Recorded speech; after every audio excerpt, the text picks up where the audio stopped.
प्रभु राम देव भगवान अल्लाह खुदा ईश आदि नाम एक ही शक्ति के हैं। वो कैसा है, कहां है, कैसे मिलता है, किसने देखा है? ये प्रश्नवाचक चिन्ह पूर्ण रूप से हटाने के लिए अवश्य सुनिए जगत गुरु तत्वदर्शी संत रामपाल जी महाराज के अमृत वचन, सर्व पवित्र धर्मों के पवित्र शास्त्रों के आधार पर। तो कनेक्शन बनाकर रखना, परमात्मा का फिर लाभ देखना। जनता देखा करेगी आपके घरों की तरफ कि इनके रोजाना से कैसे बरकत हो रही है, कैसे फल फूल रहे हैं। तो परमात्मा वाले ही काम किया करता है। और गरीबदास जी कहते हैं, ये संसार समझदा ना ही कहंदा श्याम दोपहरे नू, गरीबदास जी वक्त जात रोग इस पैरे नू। एक बार ये हाथ से आपके मनुष्य जीवन छूट गया ना, फिर सारा जीवन रोना ही रोना हो जाएगा। तो परमात्मा की शरण में रहना, पूरा विश्वास से लगे रहना। आपके आयु भी ना होगी, वो भी वृद्धि करेगा। लेकिन पुण्यात्माओं कुछ घटनाएं ऐसी घट जाती हैं जिनसे आप ज्ञान से परिपूर्ण न होने से विचलित हो सकते हो कि वो नाम लेकर गया था और वो नाम भी दीक्षा ले रखी थी, उसकी मृत्यु होगी। दास ने सबसे पहले कहा है कि मर्यादा प्रथम है। जब लग हंसा हमरी आना, और काल लगे नहीं तेरा बाणा। परमात्मा कहते हैं, जब तक मेरी मर्यादा में हंस रहेगा, काल अटैक नहीं कर सकता। हम गलती करते हैं लोक लाज में आकर के। अब क्या है कि एक घर में एक सदस्य नाम ले गया और 6 सदस्य विरोधी हैं, तो वो नाम ले गया अवश्य, और उसका नाम खंडित वो कराए बिना रहते नहीं। इसलिए हमने ऑप्शन छोड़ रखा है कि अपना आकर के फिर कनेक्शन जुड़वा लो, नहीं तो पावर नहीं आएगी आपके घर पर। तो उस दौरान जब आपका नाम खंडित हो गया और आपका संस्कार मृत्यु का आ गया, भगवान रक्षा नहीं कर पाओगा। तो उस घटना को देखकर ये हो जाता है, इसने नाम भी ले रखा था और फिर भी मर गया, और वो तो कहते हैं हम उम्र बढ़ा दे। तो ये अज्ञान का ही एक अलग से प्रमाण होगा। जिसको ज्ञान होगा वो नहीं स्वीकार करेगा कि इसका नाम सही होता, तो नहीं, फिर भगवान की वाणी फेल हो जाती है। तो इसलिए इस कनेक्शन को बनाए रखना और फिर देखना खेल दाता के सतगुरु जो चावे सो कर ही 14 कोट दूत जम डरी, ऊत भूत चमत्रास निवारे और चित्रगुप्त के कागज फाड़े। आपकी किस्मत के लेख बदल देगा। तो पुण्यात्माओं, आपका सौभाग्य है जिसमें आप परमात्मा के इस ज्ञान से परिचित हो जाओगे। आप अपने गए हुए समय को बहुत याद किया करोगे।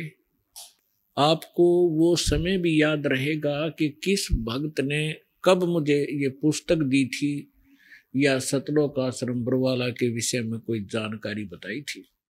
वो भी भूल नहीं सकोगे। ये ऐसा निर्मल स्थान और ऐसा निर्मल ज्ञान है। तो आपसे प्रार्थना है, अपनी भक्ति सफल करो। और प्रत्येक भक्त का परम कर्तव्य बनता है कि इस सच्चे ज्ञान को अपने पूरे विश्व के भाई बहनों तक पहुंचाओ और यहाँ से प्रचार सामग्री ले जाओ और सबका कल्याण करवाओ। बोलो सतगुरुदेव की जय।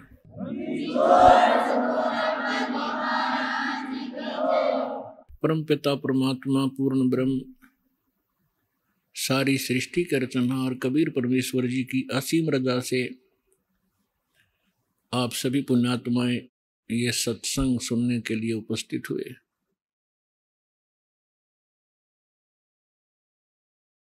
सौभाग्य उन प्राणियों का जिनको इस समय में मानव शरीर है और जिनको ये सत्संग उपलब्ध हो रहा है, वो तो बहुत ही पुण्यकर्मी प्राणी है।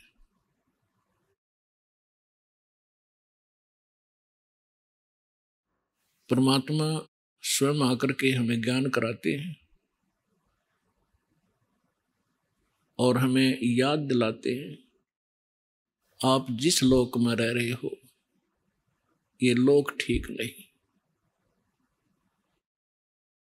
परमात्मा के पास सभी दुखी प्राणी आया करते थे कबीर बंदी छोड़ के पास, और वो ये कहा करते थे कि हम पर संकट बहुत है गुरुदेव, हम महादुखी हैं। तो परमात्मा कहा करते, बच्चों ये काल का लोक है, और यहाँ पर 21 ब्रह्मांड तक आग लगी हुई है राग द्वेष की, बेईमाना और काम क्रोध मोह लोभ अहंकार की आग में सभी जल रहे हैं। यहाँ कोई प्राणी सुखी नहीं है। आप ये मानते हो कि मैं रोग मुक्त हो जाऊंगा तो मैं सुखी हो जाऊंगा। जो निरोग हैं उनसे मिलिए जा करके, उनको ना जाने कितनी और टेंशन पाएंगी जिनको आप सुखी मानते हो, क्योंकि जो निर्धन है वो सोचता है कि ये पैसे वाले सेठ साहूकार ये सुखी होंगे। जहां माया का समावेश है पुण्यात्माओं, स्वप्न में सुख नहीं हो सकता। यह भूल है प्राणी का, क्योंकि जब तक हम उस आग में नहीं गिरते तब तक हमें ऐसे लगता है शीतल होगी। और सेठ ये सोचते हैं कि राजा लोग सुखी होंगे, हमें सुख नाम की वस्तु नहीं। क्योंकि सेठ वैसे नहीं बनता, उसने कोई तिगड़मबाजी करनी ही पड़ती है। उसके पास 20-30 लाख रुपए हैं तो 50 लाख रुपए का काम उसने आगे फिर से ऑन लोन ऋण लेकर शुरू करना पड़ेगा, तभी वो सेठ होने की सोचेगा। और वो 50 लाख का लोन ले लिया, बिजनेस ठीक चला नहीं, अब 20 लाख वो गए और 50 लाख का लोन गया। वो सेठ उस टेंशन के अंदर अपना जीवन व्यतीत कर रहा होता है। फिर सोचता है अब दूसरा बिजनेस करता हूं। आम व्यक्ति को लगता है बड़ा सेठ है, बड़े बिजनेस चल रहे हैं, पर सपने में शीतलता उस प्राणी को नहीं है। सेठ साहूकार यानी धनी व्यक्ति समझते हैं राजा लोग सुखी होंगे। एक घर का सदस्य, छोटे से घर का जिसमें 5-4 सदस्य होते हैं, एक घर का मुखिया जिसमें 5-4 सदस्य होते हैं, वो उनके निर्वाह में, उनकी व्यवस्था में कितना दुखी होता है। किसी की फीस भरनी है, किसी को एडमिशन दिलाना है, किसी के कपड़े लाने हैं, कोई विवाह के योग्य हो गया है, और भी बहुत सी पारिवारिक जो समस्याएं हैं वो सामने अड़ी रहती हैं। और एक राजा, एक क्षेत्र का मुखिया होता है, उसको और भी ज्यादा टेंशन रहती है अपनी प्रजा को सुनियोजित रखने की और लॉ एंड ऑर्डर बनाए रखने की। तो स्वप्न में सुखी नहीं होता राजा। ठीक है, वो बकवाद करते हैं, वो लोग थोड़ी सी राहत पाकर घूटी लगा लेते हैं, नाच गाने देख लेते हैं, लेकिन अंदर से वज्जों के तो जल रहे होते हैं। पृथ्वी के राजा लोग सोचते हैं कि स्वर्ग के देवता सुखी होंगे। इन देवताओं की कथा पढ़कर देखो पुराणों के अंदर, इनमें वही आग जल रही है जो यहाँ के लोगों में है, क्योंकि वो भी एक जीव हैं। जैसे कोई IAS ऑफिसर लग जाता है, भले ही वो कमिश्नर लग जाता है, DC लग जाता है, वो है तो मनुष्य ही, उसके अंदर सब विकार विद्यमान है जो एक गरीब व्यक्ति में, आम नागरिक में है। काम क्रोध मोह लोभ अहंकार, उससे भी वो सड़ रहा है। बेसिक वो अधिकारी बन गया है, साहब बन गया है, लेकिन उसके ऊपर जो आपदाएं हैं, प्राकृतिक दुख हैं, ज्यों के त्यों बने हुए हैं। इसी प्रकार वो देव समझो। और देवता लोग समझते हैं कि इंद्र सुखी होगा, वो देवताओं का राजा है। इंद्र की कथा पढ़कर देखो, कितनी बार राजा इंद्र जो है उन राक्षसों के साथ युद्ध में हार जाते हैं, जंगलों में समय व्यतीत करते हैं। और फिर क्या होता है, इंद्र का राज भोग के, इंद्र के राज को यानी अपना समय पूरा करके देवताओं का राजा, स्वर्ग का राजा मृत्यु को प्राप्त होता है। और मृत्यु के उपरांत वो गधे की योनि से 84 लाख योनियों को प्रारंभ करता है। तो परमात्मा कबीर जी बताया करते थे, भाई तंदर सुखिया कोई न देखा, जो देखा सो दुखिया हो। उदय अस्त की बात करते हैं, मन सबका किया विवेक का हो। सबका किया विवेक का हो। तन दर सुखिया कोई न देखा, जो देखा सो दुखिया हो। उदय अस्त की बात करते हैं, मन सबका किया विवेक का हो। सबका किया विवेक का हो।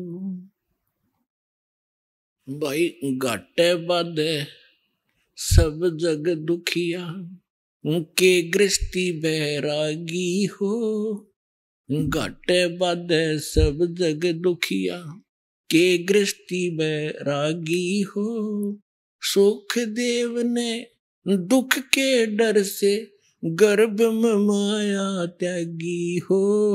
गर्भ में माया त्यागी हो। तंदर सुखिया कोई न देखा, जो देखा सो दुखिया हो। उदय अस्त की बात करते हैं, मन सबका किया विवेक का हो। सबका किया विवेक का हो। भाई जंगम दुखिया, ये जोगी ही दुखिया, तपस्वी को दुख दूना हो। जंगम दुखिया, जोगी दुखिया, तपस्वी को दुख दूना हो। आशा तृष्णा सब में व्यापे, कोई महल ना सोना हो। कोई महल ना सोना हो। तंदर सुखिया कोई ना देखा, जो देखा सो दुखिया हो। उदय अस्त की बात करते हैं, मन सबका किया विवेक का हो। सबका किया विवेक का हो। भाई साच कहूं तो ये जग न माने, पर झूठ कही ना जाई हो। साच कहूं तो ये जग न माने, पर झूठ कही ना जाई हो।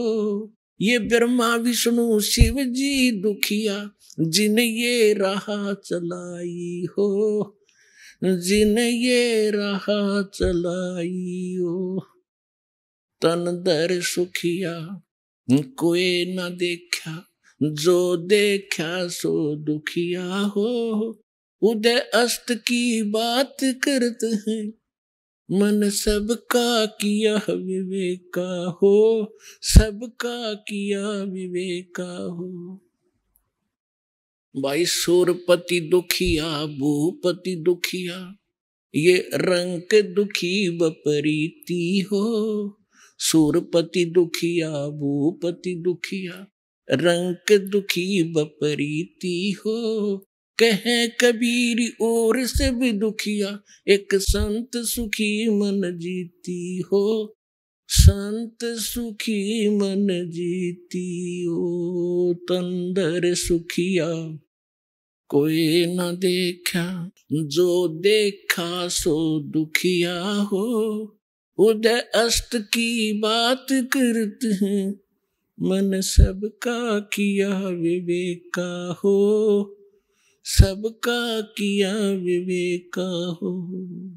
सूरपति दुखिया, भूपति दुखिया, ये रंक दुखी बपरीती हो। सूरपति दुखिया, भूपति दुखिया, रंक दुखी बपरीती हो। कहे कबीर और सब दुखिया, एक संत सुखी मन जीती हो। संत सुखी मन जीती हो। तन दर सुखिया कोई न देखा, जो देखा सो दुखिया हो। उदय अस्त की बात करते हैं, मन सबका किया विवेक का हो। सबका किया विवेक का हो। अब परमात्मा कबीर जी बताया करते थे, बच्चों जिस लोक में आप रह रहे हो, यहां सुख नाम की वस्तु नहीं है। इस झूठे सुख को ही आपने सुख मान लिया। हल्के दुख को आप सुख मान बैठे हो। अन्य की तुलना में आप पर कम आपत्ति है, आप उसे सुख मान बैठे हो। इस 21 ब्रह्मांड में सुख नाम की चीज नहीं है। क्या बताते हैं परमात्मा कि भाई घाटे बाद सब जग दुखिया और के गृहस्थी बैरागी हो। अपने आत्माओं, हमारा दुर्भाग्य रहा कि हमें ऐसे नकली गुरु धर्म गुरु प्राप्त हुए जिनको अपने सिलेबस का भी ज्ञान नहीं। वो टीचर कौन से खाते के। हमारे जो पूर्वज थे, वैसे तो ये वर्ण बाद में बने हैं, हम सभी एक ही थे। ना कोई ब्राह्मण था, ना क्षत्रिय, ना शूद्र, ना वैसे, सभी भाई बहन थे। फिर इन्होंने अपने वर्क डिवाइड कर लिए। एक भाई ने, यानी एक कुछ व्यक्तियों ने मिलकर कहा भी आप शिक्षा ग्रहण करो और सदग्रंथों को समझो और इस ज्ञान को हमें बताओ। तो उनको पंडित कहने लगे जो सदग्रंथ पढ़ा करते थे और सुनाया करते थे। वो थे स्टार्ट में हम एक ही, हमारा गोत्र है। बाद में हम बढ़ते चले गए, आगे चल के हमारे वंश के नाम से कुल का गोत्र बनता चला गया, कुल गोत्र। तो उनको जो पंडित बने उनको पूरी छूट दे दी कि हम तुम्हें तुम्हारा सारे परिवार का खर्चा भी देंगे पूजा रूप में, आप इन सदग्रंथों को पढ़िए और हमें बताओ। ऐसा ही प्रारंभ हुआ। अब परमात्मा ने आके बताया है कि गुरु बिन वेद पढ़े जो प्राणी और समझन सार रहे ज्ञानी। गुरु बिन काहु न पाया ज्ञाना, जो थोथा भूछड़े मोड किसाना। तो इन ऋषि महर्षियों को कोई सदगुरु मिले नहीं, और सदगुरु स्वयं परमात्मा आए लीला करने के लिए। वो हमने सुहाए नहीं, क्योंकि हम जैसे क्या होता है, जैसे किसी ने थोड़ा सा बोलन की शैली ठीक कर ली और 10-20 श्लोक गोट लिए वेद या गीता या कोई वाणी पढ़ ली किसी संत की, तो आम स्थान पर खड़ा होकर वो 100-200 व्यक्तियों को प्रभावित कर सकता है अपने प्रवचन के बोलने की शैली से, लेकिन उसके पास कख नहीं है।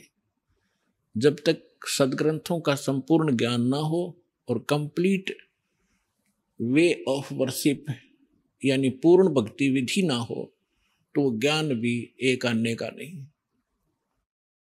परमात्मा कहते हैं गोरख से ज्ञानी गणे सुख दे जति जहान, और सीता सी बहु भारिया संत दूर स्थान। फिर परमात्मा कहते हैं कि श्रोता कोट अनंत हैं और वक्ता कोट अनंत और दानी कोट अनंत हैं, पर बिरले साधु संत। तो जो प्रसंग चल रहा है कि परमात्मा हमें बताया करते थे, वो स्वयं आकर के ज्ञान दिया करते थे, तो हमें आज तक ज्ञान प्राप्त ही नहीं था। हमने इस झूठे सुख को सुख मान लिया। जैसे एक व्यक्ति के 3 पुत्रों में से एक की मृत्यु होगी। अब पुत्र मरो चाहे पुत्री, पत्नी मरो चाहे पति, दुख तो भारी होता है। अब जिनके साथ हम कितने प्यार से लाड से रह रहे हैं, हम इतने ढीठ हैं, दुख चाहे इनसे भी ज्यादा आ जाओ पर मरे नहीं। हमारी मृत्यु ना हो तो हम इस दुख ने भी देख लेंगे, देखी जाएगी जैसे भी होगा। लेकिन ये दुख भी फिर मृत्यु भी, तो ये दोनों कष्ट यहां पर बने रहेंगे। तो उसके एक पुत्र की मृत्यु होने से बुरा हाल था, ना खा रहा था, ना पी रहा था, सारा परिवार रो रहा था। शोक व्यक्त करने के लिए कुछ व्यक्ति जाते हैं। उनमें से एक व्यक्ति ऐसा था जिसका एक ही पुत्र था, वही मृत्यु को प्राप्त हो चुका था कई वर्ष पूर्व। तो सांत्वना देने वालों ने कहा कि देख भाई, यहाँ तो मृत्यु एक ना एक दिन सबकी आनी है, और देख इसको देख कर जी ले, इसका एक ही पुत्र था और उसी की मृत्यु होगी। ये भी अपना समय व्यतीत कर रहा है। फिर उस व्यक्ति को जिसका पुत्र तीनों में से एक मृत्यु को प्राप्त हुआ था, तो उसको थोड़ा सा सांत्वना हुई, हौसला हुआ, ये सोचकर कि हे भगवान, इससे तो मैं भी सुखी, मेरे दो तो बच गए। फिर वो ठीक हो गया, रोटी खा ली, थोड़ा सा गम दूर हुआ। अब खाक सुख हो गया, क्या पुत्र वापस आ गया वो? तो परमात्मा कहते हैं झूठे सुख को सुख है ये मान रहा मनमोद, ये सकल जबीन ना काल का, कुछ मुख में कुछ बोध। और फिर परमात्मा हमें याद दिलाते हैं कि जो सुख सथल है उसका तुम्हें ज्ञान नहीं है, क्योंकि आज तक तुमने वो सूक्ष्म वेद प्राप्त नहीं हुआ। वो सुख स्थान बताने के लिए मैं आया हूं अपने निज लोक तय। परमात्मा कहते हैं अवगत से चल आया, मेरा कोई भेद मर्म नहीं पाया। परमात्मा अपनी महिमा कबीर जी स्वयं बताते हैं कि मैं सतलोक से चलकर आया हूं और मेरी महिमा से कोई परिचित नहीं है। अवगत से चल आया, मेरा कोई भेद मर्म नहीं पाया। अब क्या बताते हैं परमात्मा? एक बार गोरखनाथ जी के साथ, गोरखनाथ जी ने रामानंद जी, स्वामी रामानंद जी आचार्य जी को आध्यात्मिक गोष्ठी के लिए पुकारा, बुलाया, आमंत्रित किया, ललकारा। अब रामानंद जी वैसे तो विद्वान माने जाते थे, गीता वेद घोट रखे थे उसने, कंठस्थ याद थे मंत्र सभी, लेकिन वो सिद्धि नहीं थी उनके पास। और ये नाथ जो होते हैं, तपस्वी होते हैं, ये हठ योग करते रहते हैं। हठ योग से कुछ सिद्धियां आ जाती हैं जो इस मानव शरीर की और इस भक्ति के नाशक होती है। आम व्यक्ति ये सोचता है कि इसने बहुत बड़ी उपलब्धि कर रखी है, सिद्धि प्राप्त करके कोई आकाश में उड़ जाता है और कोई किसी को दुआ बद्दुआ देकर दुखी सुखी कर देता, थोड़ा बहुत अपनी पूंजी तय, फिर स्वयं कंगाल हो जाता है। तो ये सब ड्रामेबाजी थी। तो गोरखनाथ जी ने स्वामी रामानंद जी से कहा कि आइए हमारे साथ गोष्ठी कीजिए। रामानंद जी चिंतित हो गए कि श्रोता विद्वान नहीं है और ये नाथ जी जो आए हैं मेरे साथ गोष्ठी करने के लिए, इनमें सिद्धि होती है। इन सिद्धियों को देखकर जनता उनको विजयी घोषित कर देगी और मेरी बेइज्जती होगी। वो बहुत चिंतित था। चिंतित थे स्वामी जी। उधर से परमेश्वर कबीर जी ने स्वामी रामानंद जी को अपना गुरु धारण कर रखा था, एक मर्यादा मेंटेन रखने के लिए। अपने आत्माओं, आज तक तो यह बात बिगड़ी रही। दो विद्वान आपस में बैठकर चर्चा किया करते थे, जिसको शास्त्रार्थ कहते थे। और शास्त्रार्थ वो संस्कृत में बोला करते थे। सभी श्रोता अशिक्षित होते थे, उनको संस्कृत कह भी नहीं आती थी। और जिसकी बोलने की शैली दुरुस्त होती थी और संस्कृत घनी याद होती थी और वो ज्यादा संस्कृत बोलता ही रहता था, तो श्रोता उसको ताली पीट कर और विजयी घोषित कर देते थे। उस नकली के थे तो वह दोनों नकली, पर जो घना नकली था वो सिद्ध हो जाता था कि ये महाविद्वान और मैं ऋषि हो गया। तो इस डर से रामानंद जी चिंतित थे कि श्रोता अशिक्षित है, ये कोई सिद्धि दिखा देगा और सब इसको विजयी घोषित कर देंगे। तो उस समय परमात्मा कबीर जी जब अपने गुरुदेव के आश्रम में पहुंचे, रामानंद जी को चिंतित देखकर पूछा, गुरुदेव, चिंता का विषय आपका दास जानना चाहता है। पुण्यात्माओं, जब रामानंद जी के साथ परमात्मा का ऐसा व्यवहार था, यानी परमात्मा होते हुए अपने गुरु के सामने एक सुयोग्य शिष्य की भूमिका किया करते थे। हमारे लिए एक उदाहरण छोड़कर गए थे कि आप जी ने अपने गुरु जी के सामने कैसे रहना चाहिए, और साथ में प्रमाण दिया करते थे कि रामकृष्ण से कौन बड़ा। तुम रामकृष्ण को सुप्रीम पावर मानते हो अज्ञानता से, फिर भी मान कर चलो कि रामकृष्ण से कौन बड़ा, उन्होंने भी गुरु कीन और 3 लोक के वे धनी, गुरु आज्ञा अधीन।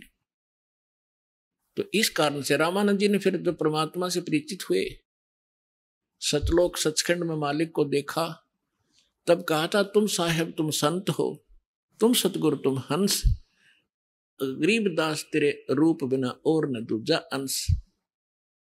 तुम ही परमात्मा हो, साहेब हो, तुम साहेब तुम संत हो। एक संत भी आप ही हो, जो क्वालिटी संत में होनी चाहिए, और परमात्मा तो समर्थ हो ही हो।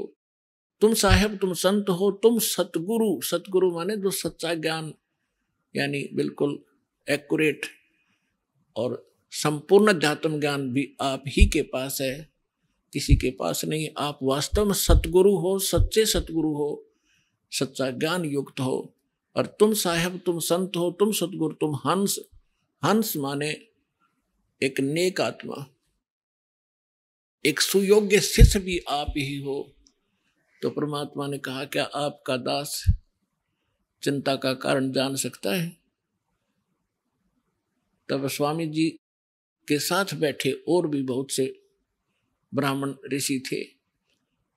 उन्होंने बताया कि ऐसे कोई नाथ जी आए हैं, उन्होंने स्वामी जी से गोष्ठी करने को कहा है, और नहीं तो जो नहीं गोष्ठी के लिए आएगा तो हार मान ली जाएगी।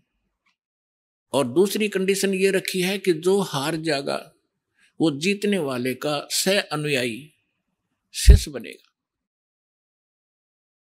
तब स्वामी जी ने कहा कि हे भगवान, वो नाथ सिद्धि युक्त है, वो सिद्धि का ड्रामा दिखाएगा, जनता उसकी वाह वाह कर देगी और हमारा मिशन फेल होगा। मुझे चिंता ये खा रही है। तब परमेश्वर ने कहा स्वामी जी, हार जीत की चिंता संत नहीं किया करते, और हमने सामना करना चाहिए, हमें चलना चाहिए। आपका दास भी तो आपके साथ है। रामानंद जी को पता था, क्योंकि वो देख चुके थे उसकी परमात्मा की महिमा को। तब थोड़ा ढाढ़स बंधा और उसकी चुनौती स्वीकार की। अब वहां जहां निश्चित समय और स्थान था वहां पहुंच गए। नाथ जी को आसन दे रखा अलग से, ऊंचा तख्त पर, जमीन पर अलग से आसन बिछा रखा। अच्छा, उधर से रामानंद जी का एक तख्त सा लगाकर वहां आसन लगा दिया। परमेश्वर कबीर जी एक सुयोग्य शिष्य की तरह स्वामी रामानंद जी के चरणों में जमीन पर बैठ गए, और सामने वो नाथ जी, कबीर साहब तो भगवान थे, अंतर्यामी थे, उन्होंने देख लिया गोरखनाथ धक्के खाने आया है। क्योंकि ये कुछ ऐसे साधक होते हैं जो पूर्व जन्मों के संस्कारी होते हैं, और एक पूरे जीवन में उस भक्ति का अपना नाश भी कर जाते हैं। बहुत सी पूंजी लुटा जाते हैं, किसी को चमत्कार दिखाकर, किसी को हानि पहुंचाकर, और किसी को छोटा मोटा लाभ पहुंचाकर, फिर भी उनमें कुछ भक्ति शेष रह जाती है, जिस कारण से वो पितरलोक को प्राप्त हो जाते हैं। और पितरलोक में गए हुए ये एक सुप्रीम भूत होते हैं पितर, और वो कभी भी यहां आके प्रकट होकर के दिख जाते हैं। स्वर्ग के देवता भी यहां आ सकते हैं और वापस जा सकते हैं, लेकिन जन्म मृत्यु उनका कभी समाप्त नहीं हो सकता। तो गोरखनाथ जी ने देखा कि वहां वैष्णव पंथ का ज्यादा प्रचार कर रहे हैं स्वामी रामानंद जी, और नाथ पंथ सिकुड़ता जा रहा है, घटता जा रहा है। अब ये राग द्वेष ऊपर तक घर कर गया, वहां तक इनको यहां से जाने के बाद भी ये दुखी रहते हैं अपने मैं मेरी के कारण। तो जिस कारण से उसने रामानंद जी को पराजित करने के लिए स्वयं आना पड़ा।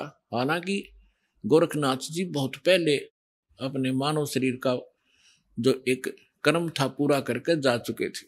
तो परमात्मा ने देख लिया कि तो गोरखनाथ है, अपने वो तो जानी जान थे। तब गोरखनाथ जी ने कहा कि आइए रामानंद जी मेरे साथ गोष्ठी कीजिए। तब परमात्मा एक बालक थे छोटे से 10-12 वर्ष की आयु के, की लीला कर रहे थे। उस समय जब गोरखनाथ जी गोष्ठी करने के लिए आए थे, तब परमात्मा खड़े हुए कबीर जी और कहा कि नाथ जी पहले मेरे से गोष्ठी कीजिए और बाद में मेरे सतगुरु से बात कीजिए। मेरे से निमट ले पहले, फिर सतगुरु से बात करना, गुरु जी से बात करना। आप गोरखनाथ जी इस बात से बड़ा दुखी हुआ कि अरे कबीर, तू छोटा सा बालक, तेरी आयु क्या है और तू गोष्ठी करेगा मेरे साथ? पता है मैं कौन हूं? कबीर साहब ने बता दिया कि मुझे मालूम आप कौन हो, आप गोरखनाथ हैं। इस बात से उसको बड़ा झटका लगा कि छोटे से बालक ने मुझे पहचान लिया। फिर गोरखनाथ जी ने कहा कि आपकी आयु क्या है? परमात्मा बोले, सबसे बड़ा मूर्ख वो है जो मेरी आयु मुझे बालक बता रहा है। गोरखनाथ जी सुन रहे थे, अंदर से दुखी भी खूब हो रहे थे कि ये मुझे मूर्ख भी बताने की चेष्टा कर रहा है। तो क्या बताते हैं?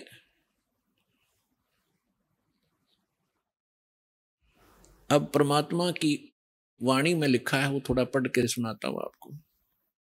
योगी गोरखनाथ प्रतापी, तासों तेज पृथ्वी कापी, काशी नगर में सो पग धरही, रामानंद से चर्चा करही।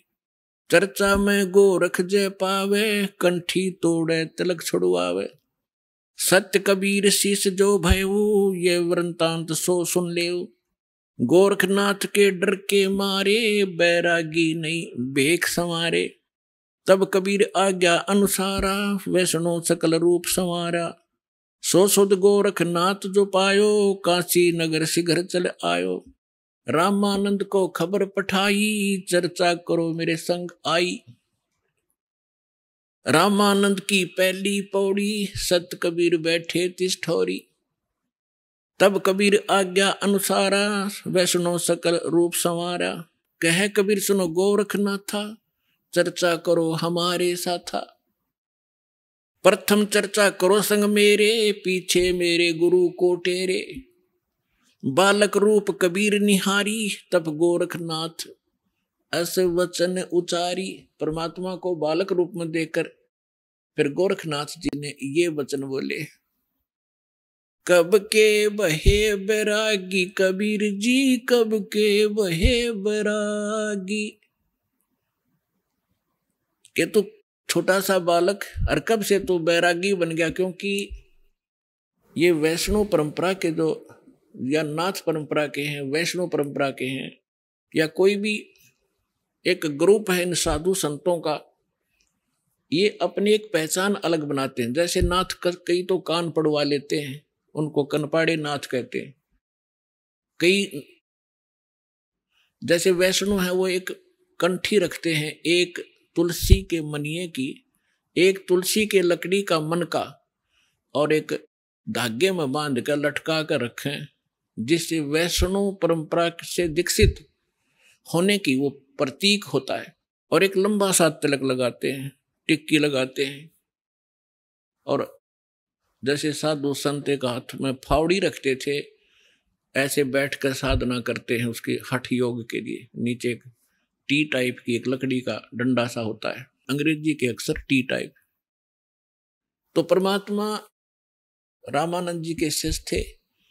उस दिन जानबूझकर एक साधु संत का रूप बनाकर, जैसे वैष्णव संत साधु भक्त होते हैं, कंठी गले में तिलक पूरा लगा रखा और टोपी पहन रखी और कंठी माला सुमरनी और वो सारा कुछ ले रखे, फावड़ी सी। अब परमात्मा बोले, मेरी उम्र बताऊं क्या है? राम, ये नाथ जो होते हैं भगवान शंकर के पुजारी होते हैं। तो क्या बताते हैं कबीर जी, नाथ जी हम जब के बहे बैरागी, मेरी आद अंत सुध लागी। धू धू कार आद का मेला, नहीं गुरु कोई नहीं था चेला। जब का तो हम योग उपास्या, तब का फिरूं अकेला। धरती नहीं जद की टोपी दीनी, और ब्रह्मा नहीं जद का टीका, और शिव शंकर से योगी ना थे, तब का जोड़ी सिक्का।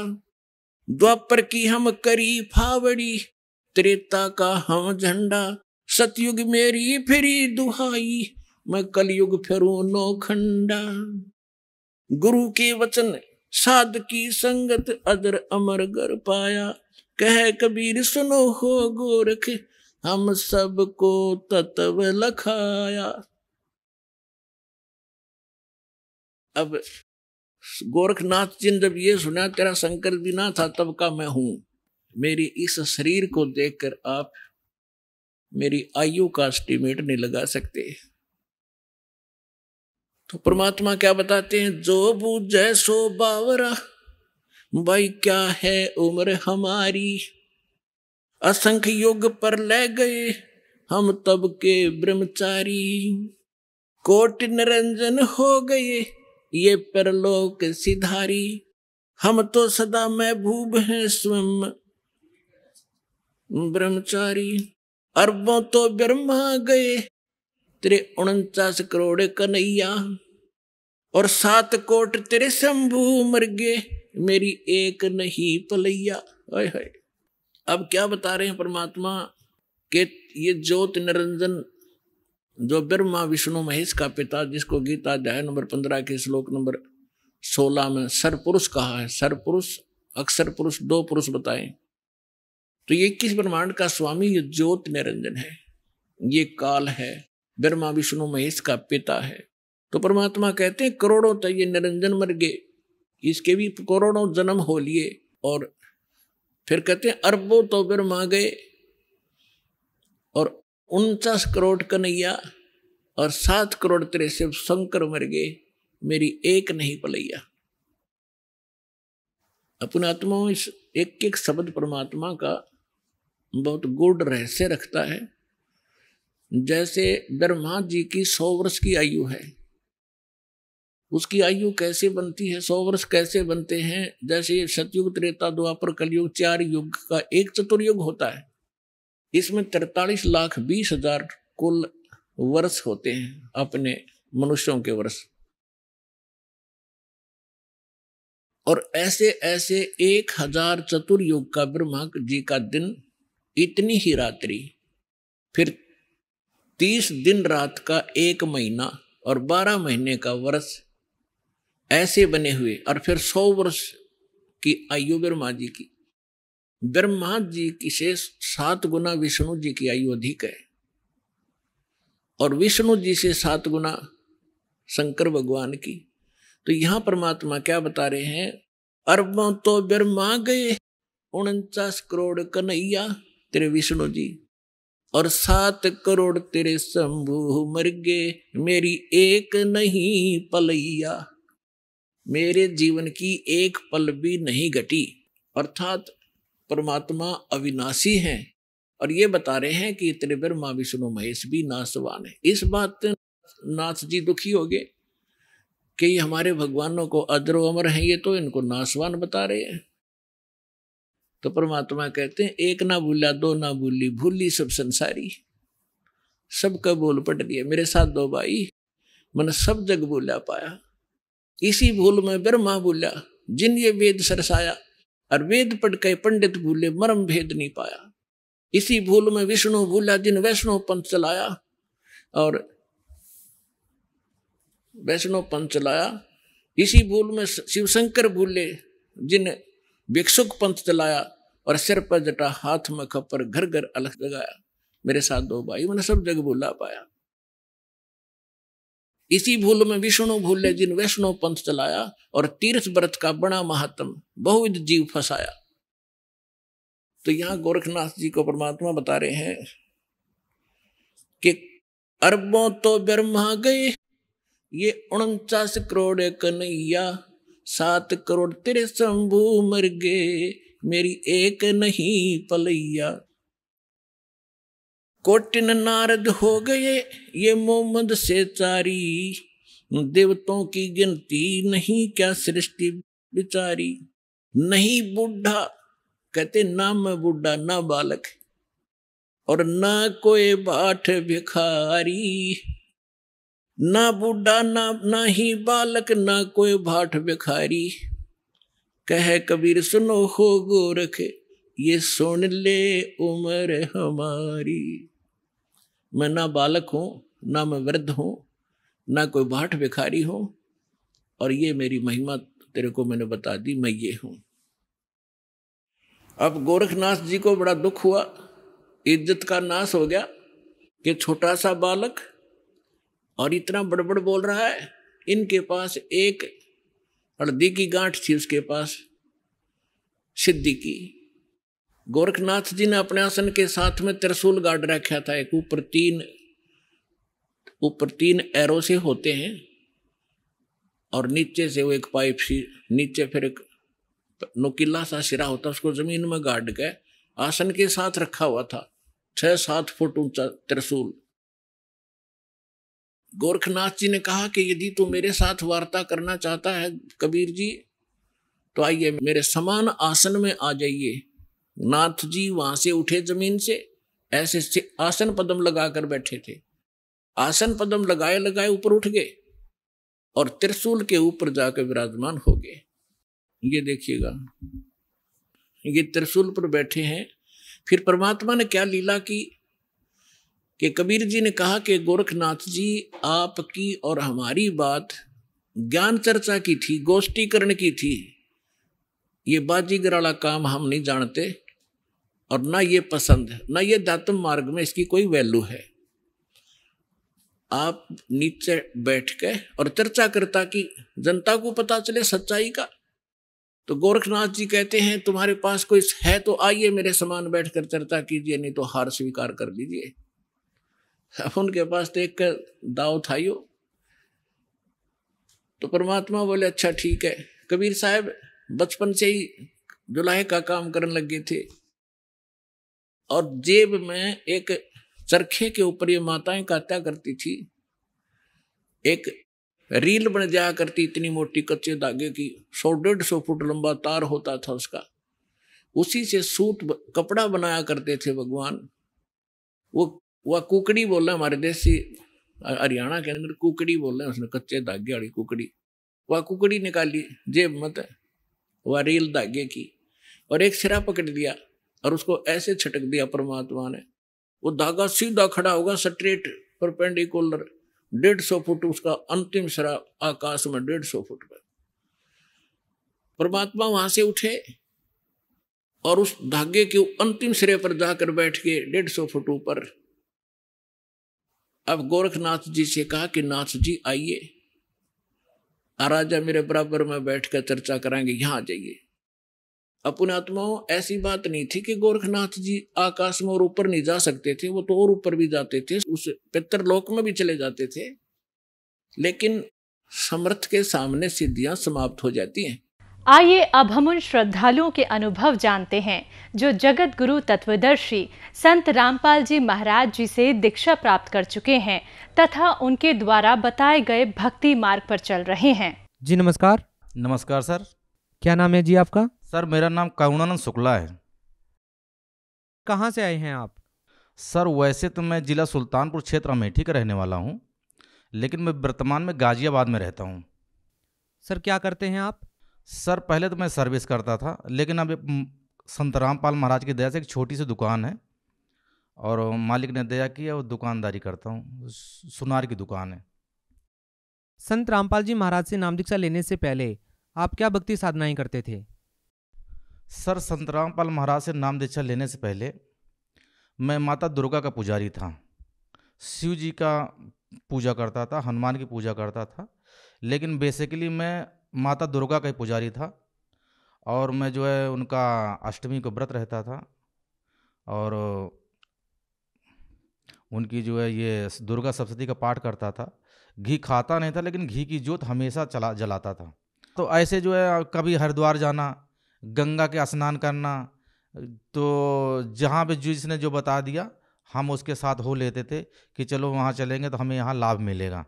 सर, संत रामपाल जी महाराज जी से जुड़ने का क्या कारण है, जबकि आप भक्ति साधनाएं तो पहले कर ही रहे थे? जो भी हिंदू धर्म में प्रचलित जितनी भी साधनाएं हैं, चाहे देवी देवताओं की पूजा है या तीर्थ व्रत करना है, साधनाएं तो आप पहले भी कर रहे थे। सर हाँ, आपने क्वेश्चन ठीक किया। हमारे साथ ऐसा हुआ कि इन पूजाओं करते करते हमारे साथ ऐसे आपत्ति आई कि हमारा 14 साल का लड़का था और वो गुजर गया। उसको ऐसे चूरन खा लिया था, ऐसे गली मोहल्ले बेचने आते हैं, और उसको लेके हॉस्पिटल गए।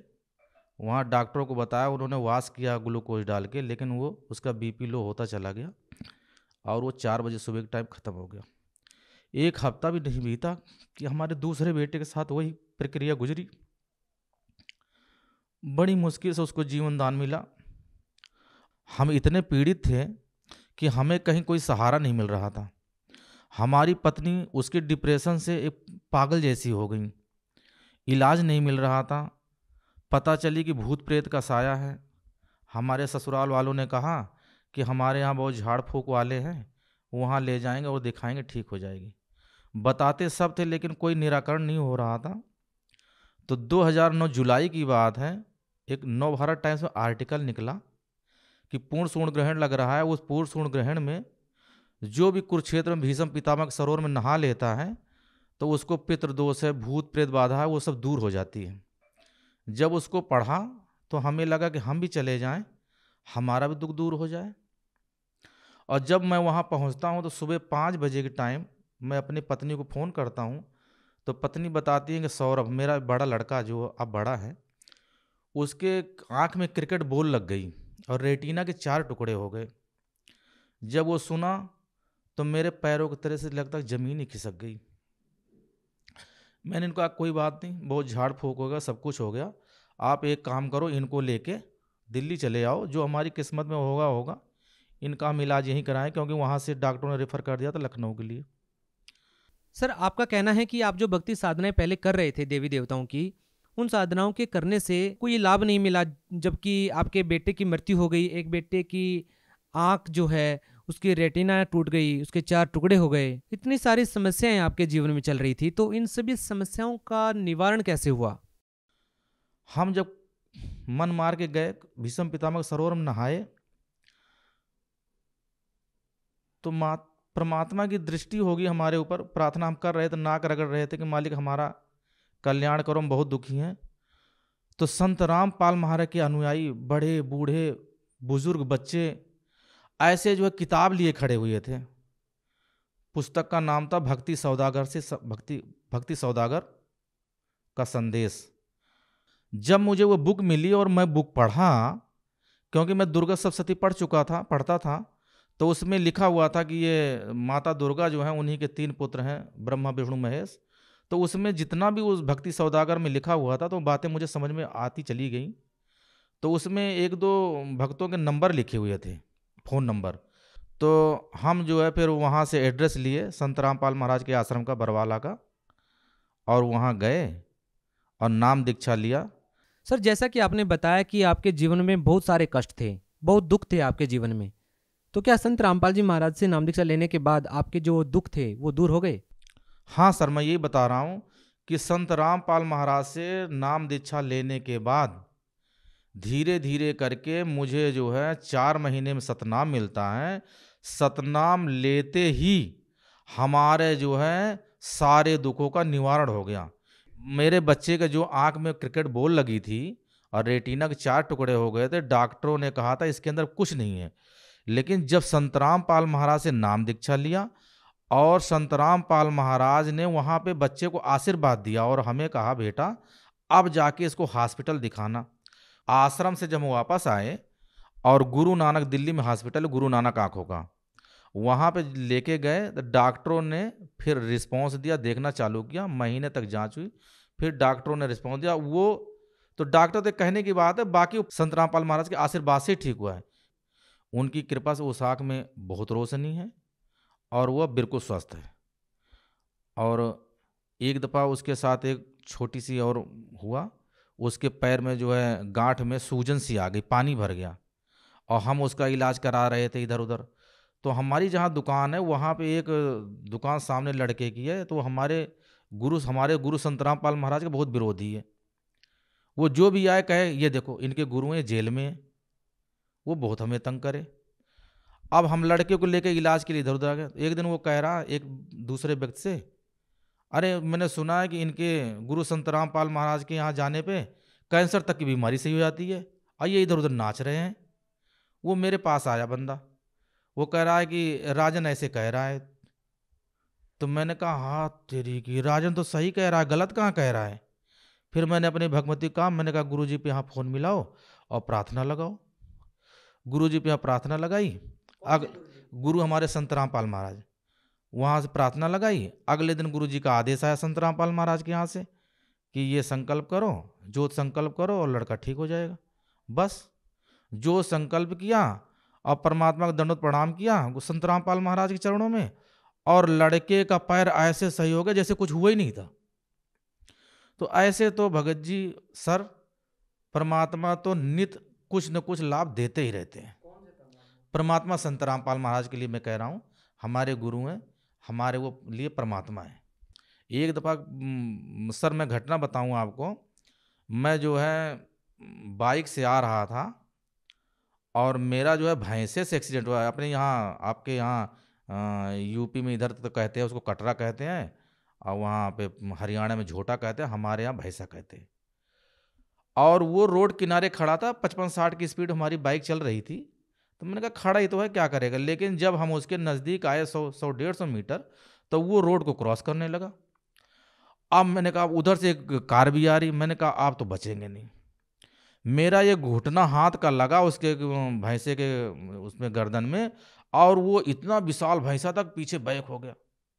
वहाँ 4-6 आदमी खड़े थे, दौड़ के आए, भैया कहाँ जाओगे। मैंने कहा मैं दिल्ली जाऊँगा। इतनी दूर आए थे। उन्होंने कहा आगे डॉक्टर है, डॉक्टर से दवा लेके तो जाना। मैंने कहा ठीक है जी।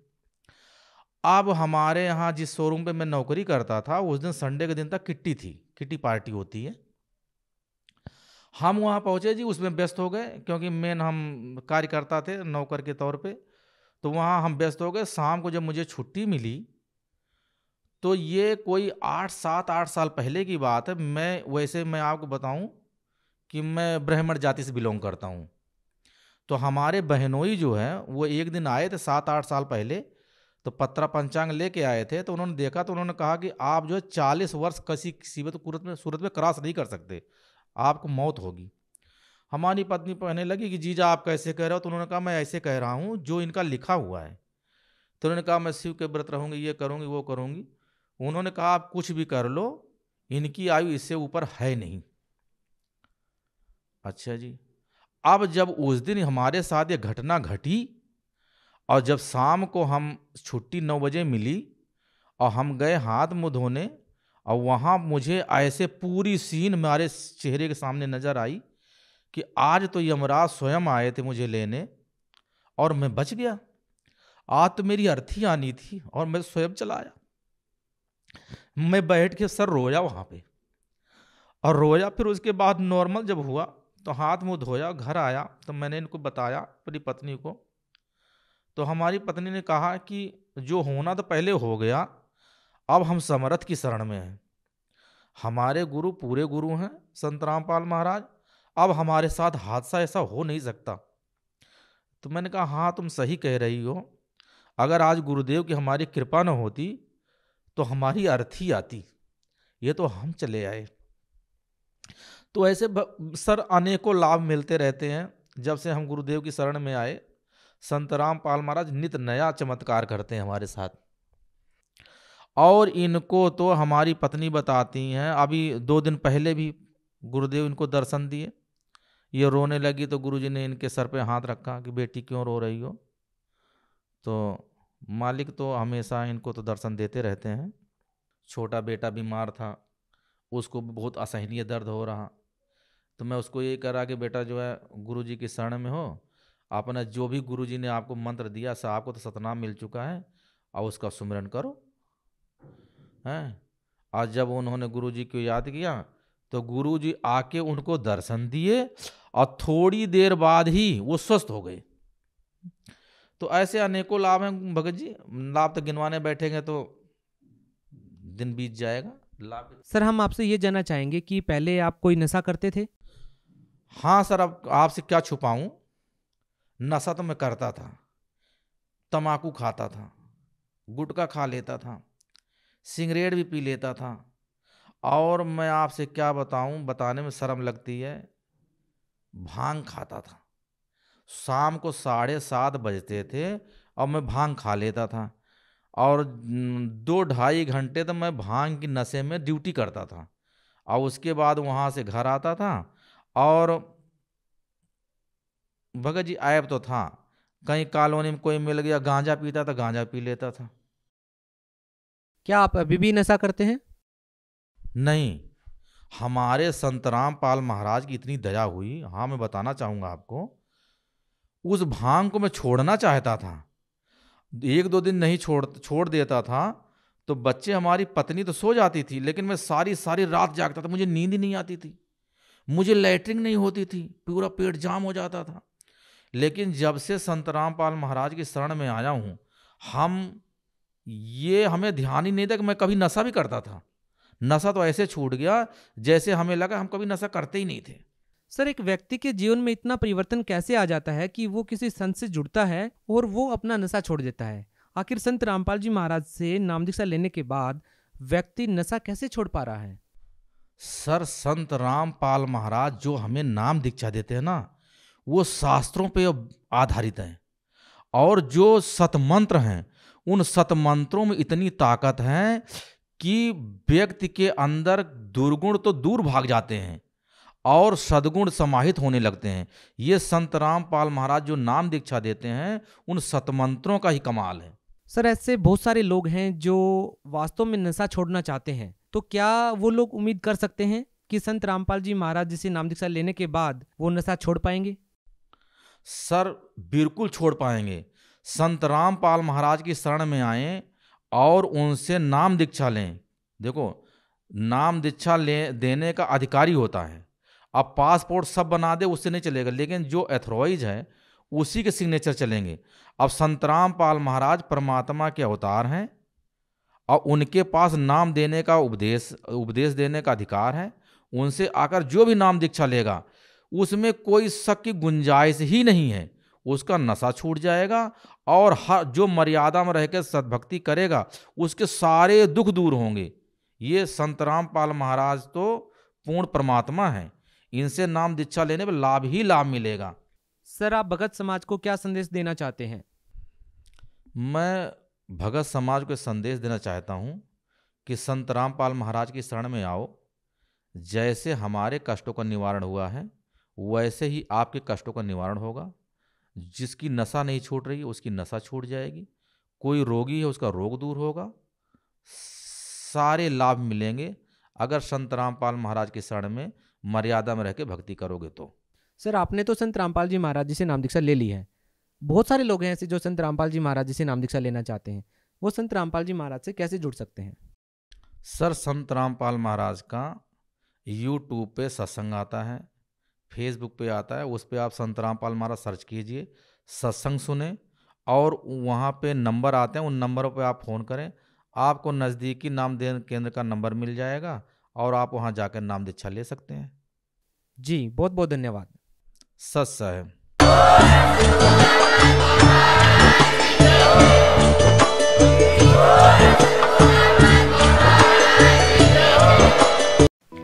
आप सुन रहे थे जगत गुरु तत्वदर्शी संत रामपाल जी महाराज के मंगल प्रवचन। अधिक जानकारी के लिए संपर्क करें।